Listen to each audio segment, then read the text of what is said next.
Bismillahirrahmanirrahim. Assalamualaikum warahmatullahi wabarakatuh. Alhamdulillah. Alhamdulillahilladzi arsala rasulahu bil huda wa dinil haqq liyudhhirahu 'ala ad-dini kullih wa kafa billahi shahida. Ashhadu an la ilaha illallah wahdahu la syarika lah wa ashhadu anna Muhammadan 'abduhu wa rasuluh la nabiyya ba'd. Allahumma salli wa sallim wa barik ala hadzal nabiyil karim. Allahumma salli ala Muhammad wa ala ali Muhammad fil alamin innaka Hamidum Majid. Usikum wa iyaya nafsi bi taqwallah faqad fazal muttaqun. Ittaqullaha haqqa tuqatih wa la tamutunna illa wa antum muslimun. Innallaha wa malaikatahu yusalluna 'alan nabi. Ya ayyuhalladzina amanu sallu alaihi wa sallimu taslima.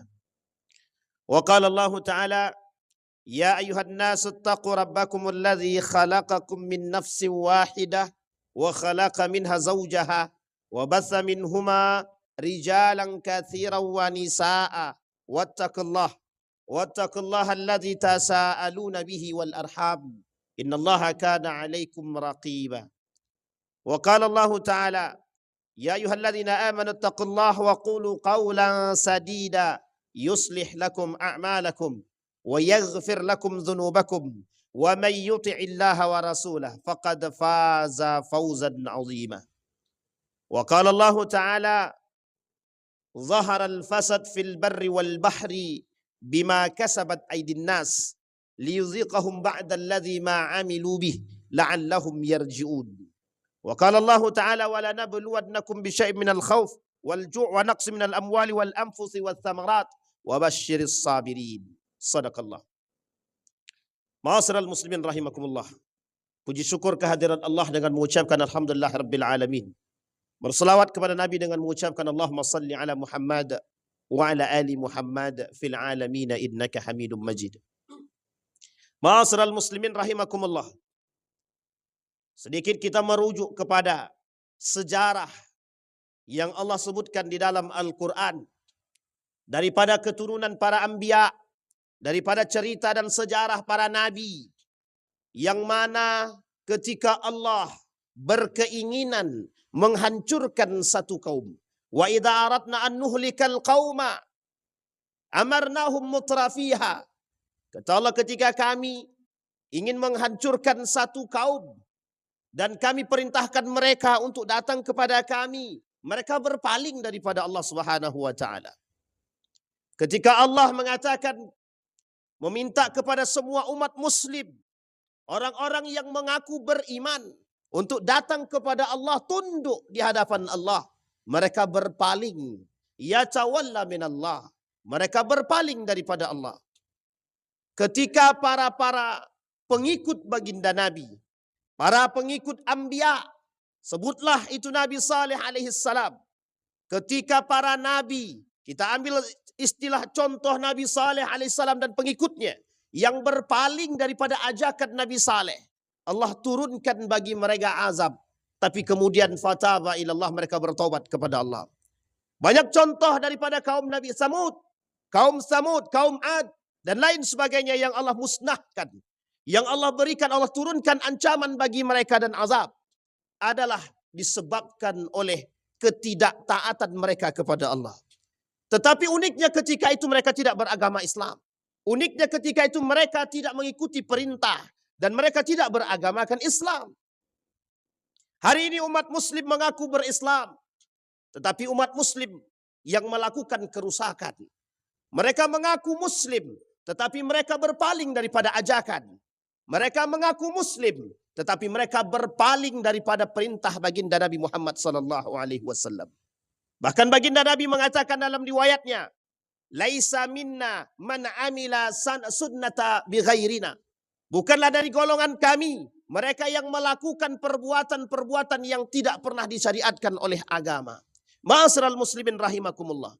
Ketika Allah berkata di dalam Al-Quran, zaharal fasad fil barri wal bahri bima kasabat aydin nas. Allah kata dalam riwayat yang lain, dalam ayat yang lain, kata Allah, wala tabghil fasad Janganlah kalian melakukan kerusakan. Wala tufsidu fil ardi ba'da islahiha. Setelah terjadi perbaikan yang Allah berikan kepada kalian, alam yang aku ciptakan, bumi, hamparan, laut, yang bisa dinikmati oleh umat manusia, yang bisa menciptakan keseimbangan ekosistem terhadap manusia dan makhluk-makhluk hidup lainnya. Kata Allah, jangan kalian lakukan kerusakan. Apa dampak daripada perbuatan tersebut?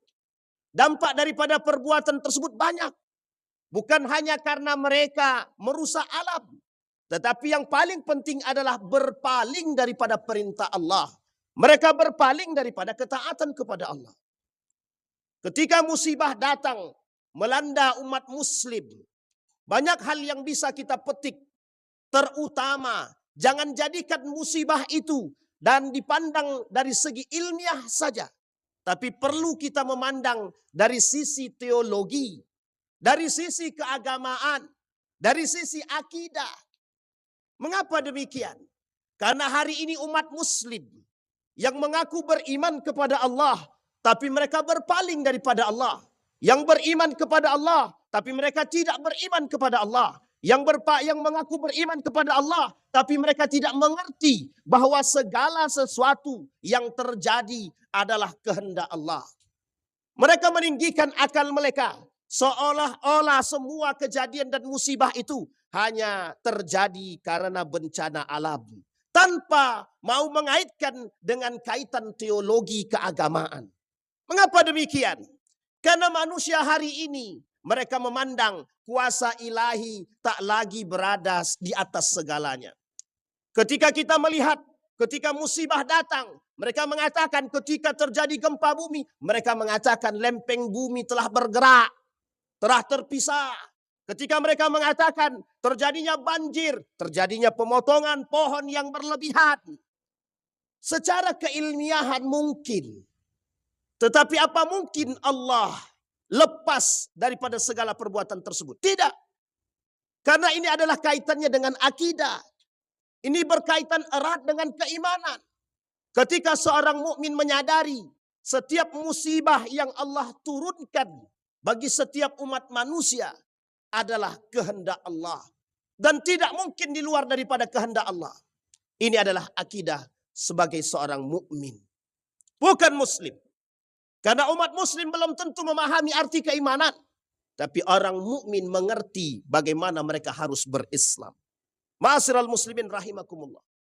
Ketika musibah melanda umat muslim, ketika kita berada dalam kesedihan, ketika Allah menginginkan umat muslim kembali kepada fitrah yang sesungguhnya, ketika Allah meminta kita untuk kembali kepada pemahaman yang sesungguhnya, ketika Allah merindukan kedatangan umat muslim dan mengadu kepadanya, inilah poin penting daripada musibah yang Allah turunkan kepada kita. Ma'asyiral muslimin rahimakumullah. Poin pertama yang akan kita bahas adalah zaharal fasad fil barri wal bahri. Kerusakan di muka bumi ini disebabkan ulah tangan manusia itu sendiri. Siapa manusia yang melakukan kerusakan? Mereka yang haris, mereka yang harisun, mereka yang serakah, yang tamak, yang selalu merasa angkuh dan sombong di hadapan Allah. Mereka yang selalu merasa berkuasa. Mereka yang selalu merasa ingin mendapatkan semuanya demi kepentingan pribadi mereka dan kelompok mereka. Ma'asyiral muslimin rahimakumullah. Kepentingan yang dikedepankan, fanatisme yang merusak, mereka menerobos batas-batas kemanusiaan. Mereka menerobos segalanya. Tanpa mereka sadari akibat daripada perbuatan mereka. Mereka telah melanggar dan merusak alam yang telah Allah ciptakan dengan sebaik mungkin. Sampai Allah mengatakan di dalam Al-Quran, "Wala tufsidu fil ardi ba'da islahiha." Pernah terjadi sebelum datangnya manusia. Maka kemudian malaikat berkata kepada Allah, apakah engkau ingin melakukan pertumpahan darah disebabkan oleh kerusakan yang dilakukan oleh makhluk sebelumnya? Kemudian Allah mengatakan, kata Allah, sesungguhnya aku lebih mengetahui daripada dirimu. Allah menegur malaikat karena Allah lebih mengerti. Artinya apa? Ketika manusia yang diciptakan oleh Allah diberi akal, diberi bekal akal, dan diberi bekal keimanan. Sehingga ketika akal berbuat harus dibarengi dengan keimanan.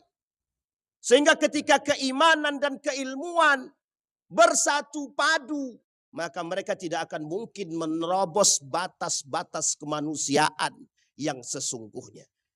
Tidak mungkin bagi manusia yang beriman, bagi manusia yang berakal, bagi manusia yang berilmu melakukan kerusakan. Membunuh saudara, itu tidak mungkin.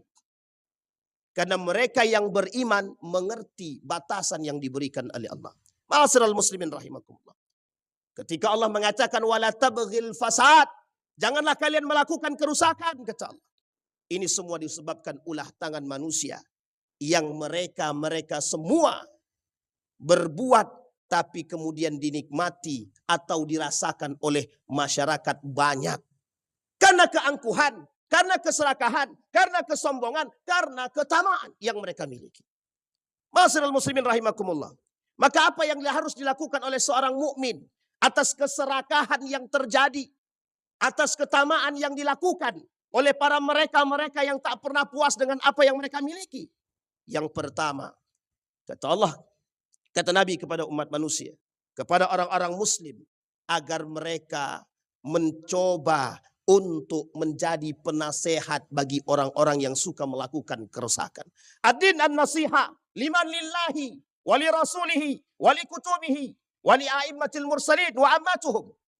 Umat muslim seharusnya menjadi penasehat. Umat muslim seharusnya menjadi pencegah. Orang-orang beriman seharusnya mampu melarang siapapun yang melakukan kerusakan. Karena kerusakan yang mereka lakukan adalah dorongan hawa nafsu. Maka umat mukmin harus mencegah, wajib. Dan ini adalah poin. Hilangnya keperhatian umat muslim terhadap sesama muslim dan terhadap lingkungan. Islam mengajarkan kita bagaimana menciptakan keseimbangan, bagaimana menciptakan perdamaian, bagaimana menciptakan persatuan, rasa cinta antar satu dengan yang lain. Ma'asyiral muslimin rahimakumullah. Maka itu sikap seorang mukmin. Yang kedua, kata para ulama, sikap seorang muslim, sikap seorang mukmin terhadap kerusakan yang terjadi, mereka harus menjadi orang-orang yang suja. Kata Syekh Mutawalli Sya'rawi, wa ma kunna an takuna suja'an wal takum minka suja'an, agar kalian menjadi orang-orang yang berani, orang yang benar-benar mampu. Apa maksud daripada berani di sini? Maksud daripada berani ditafsirkan oleh para ulama yang lain adalah jihad. Sudah saatnya umat muslim dan mukmin melihat kerusakan dan kemungkaran, mereka kembalikan ruh jihad dalam diri orang-orang beriman agar mereka mampu mencegah perbuatan-perbuatan kemungkaran. Yang ketiga, jadikan Allah sebagai sandaran, bukan dunia. Jadikan Rasulullah sebagai panutan, bukan idola manusia yang lain. Jadikan Allah sebagai lambang keimanan, bukan pura-pura beriman. Ma'asyiral muslimin rahimakumullah. Kata Nabi, penyebab kerusakan itu adalah at-takatsur. Penyebab kerusakan adalah at-takatsur. Penyebab kehancuran adalah ittiba'ul hawa. Maka mereka harus melakukan perbuatan yang bersandarkan kepada Allah. Tujuan dan kewajiban bagi orang-orang beriman untuk melakukan perbuatan tersebut. Ma'asyiral muslimin rahimakumullah. Hari ini kita merasakan musibah yang terjadi. Kemudian muncul pertanyaan, apakah ini musibah ataupun azab?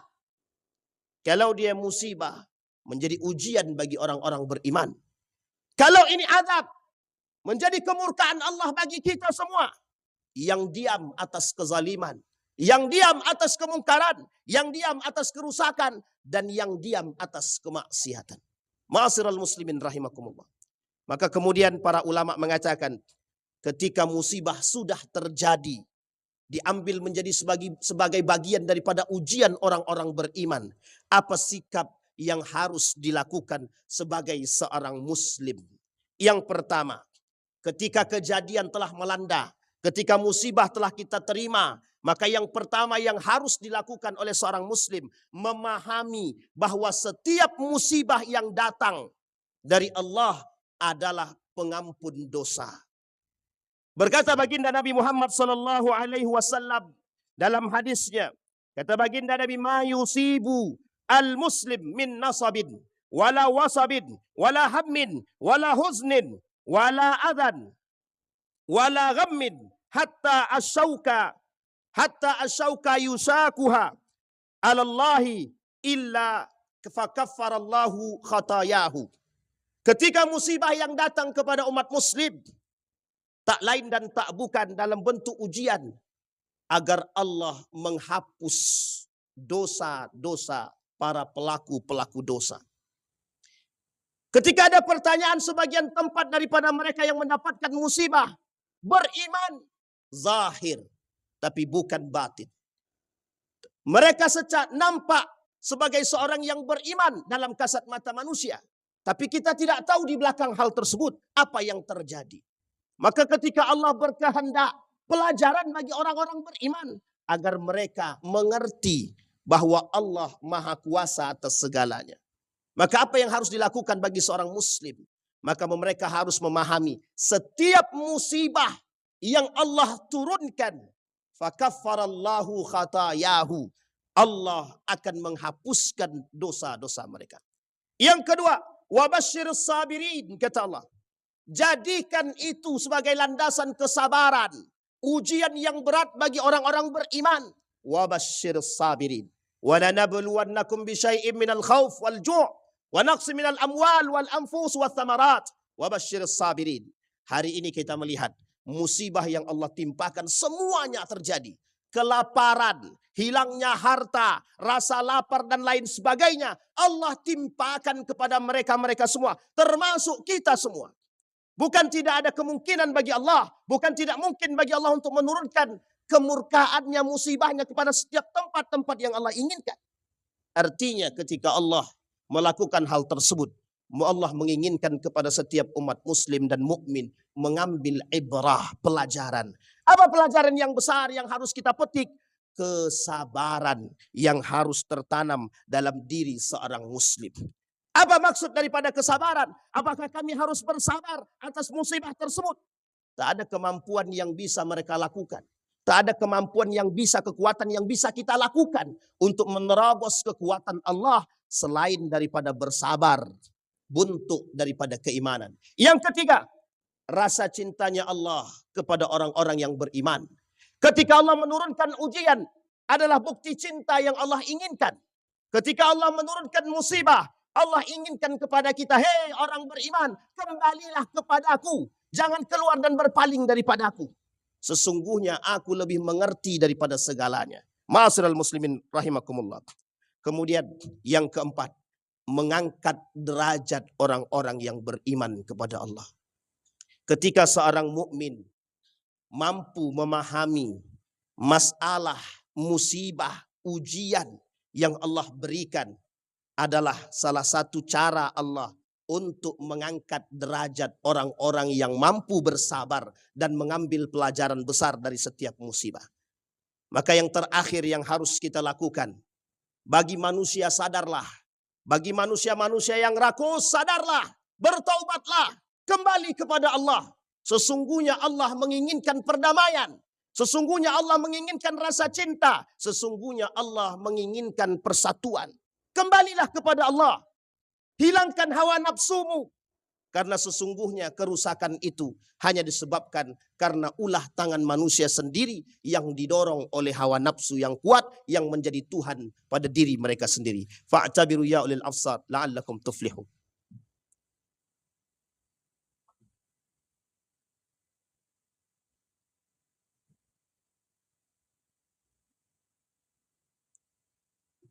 Alhamdulillah. Alhamdulillahilladzi hadana li hadza wa ma kunna linahtadiya laula an hadanallah. أشهد أن لا إله إلا الله وحده لا شريك له وأشهد أن محمدا عبده ورسوله لا نبي بعد. اتقوا الله حق تقاته ولا تموتن إلا وأنتم مسلمون. إن الله وملائكته يصلون على النبي يا أيها الذين آمنوا صلوا عليه وسلموا تسليما. اللهم صل على محمد وعلى آل محمد في العالمين إنك حميد مجيد. اللهم اغفر للمسلمين والمسلمات والمؤمنين والمؤمنات برحمتك يا ذا الجلال والإكرام. اللهم أعنا على ذكرك وشكرك وحسن عبادتك. اللهم انصر من نصر الدين واخذل من خذل المسلمين. اللهم انصر إخواننا المجاهدين في فلسطين وفي غزة وخاصة إندونيسيا وفي كل مكان يا رب العالمين. اللهم دمر اليهود، اللهم دمر اليهود، اللهم أهلك الكفرة والمبتدعة والمشركين أعداءك أعداء الدين. اللهم اختمنا بالصالحين، اللهم اختمنا بالصالحين. اللهم ربنا هب لنا من أزواجنا وذريتنا قرة أعين وجعلنا للمتقين إماما. اللهم إنا نسألك خير هذا المكان وخير ما فيه وخير أهله، ونعوذ بك من شر هذا المكان وشر ما فيه وشر أهله. ربنا آتنا في الدنيا حسنة وفي الآخرة حسنة وقنا عذاب النار. عباد الله، إن الله